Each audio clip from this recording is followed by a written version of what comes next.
So you've been hearing me talk about consumers, about community participants. And now I have the great pleasure to introduce you to Eduardo, Eddie, Goicuria.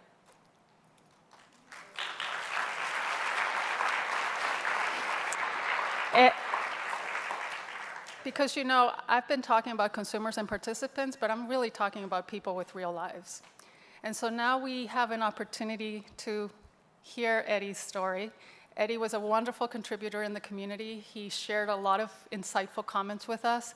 So I'm going to leave you with Eddie, and I'll be back in a couple of minutes.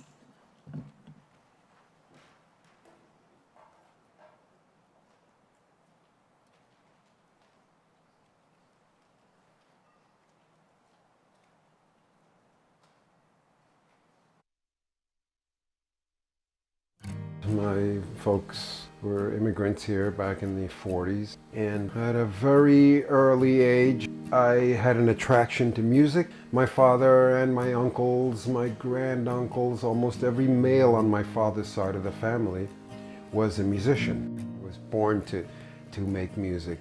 But along with inheriting that, I also inherited my dad's heart conditions.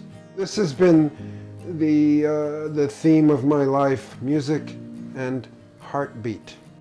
When my mother passed away, I was the one who signed the paper to not resuscitate her. I wasn't legally the health proxy. I was not that person. In fact, I don't think she even had a health proxy. And I arrive at the hospital, there is my mother, looking like, oh my God, I still can't get the image out of my head, you know.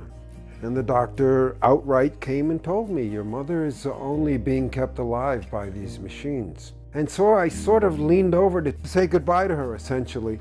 And I leaned over and I said a prayer in Spanish to her. I put my hand on her head and I stroked her. And I leaned over to kiss her. And at that precise moment, she flatlined. A sense came over me of, at the same time, of panic and of relief. Because I had already told the doctor that essentially the next time she flatlines, don't bring her back. Then I had to go give my father the news. And I said to him in Spanish, I said, Dad, she left. And he said to me, what do you mean she's gone? Where'd she go? What are you talking about? And I grabbed him by the shoulders and I said, Dad, she's gone. She left us. And he just collapsed in my arms. For me, this was a big eye-opener. I had to learn what you do when someone dies. A few years ago, I had a pretty bad stroke. And then cut to less than a year ago, I had another stroke. And every step along the way, my younger daughter, Felicia, is right there. So much so that I made her my health proxy. Having these conversations with my daughter, my health proxy, has opened my mind to it. As a result of this, I was exposed to this online community of people that are discussing the quality of life. It made me realize that I need to open the lines of communication with myself, with my healthcare proxy, with my physician. I joined the forum, I started to contribute, and I started to read other people's comments, and I suddenly realized, oh, I'm not alone here.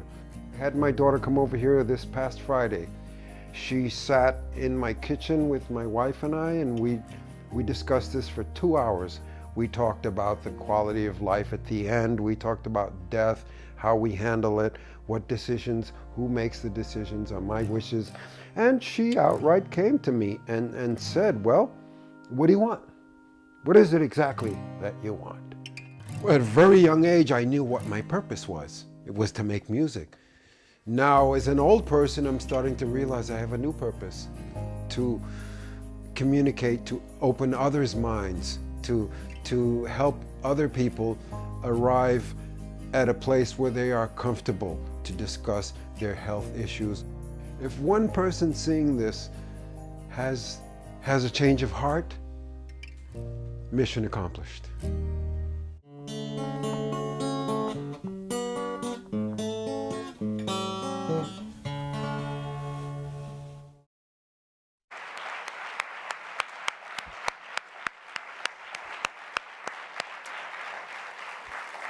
can I ask Eddie, Felicia, and his daughter, thank you.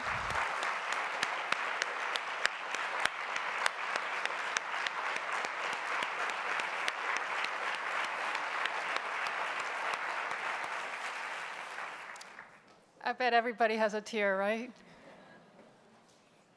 Thank you for being here, and thank you for being a tremendous part of this important work.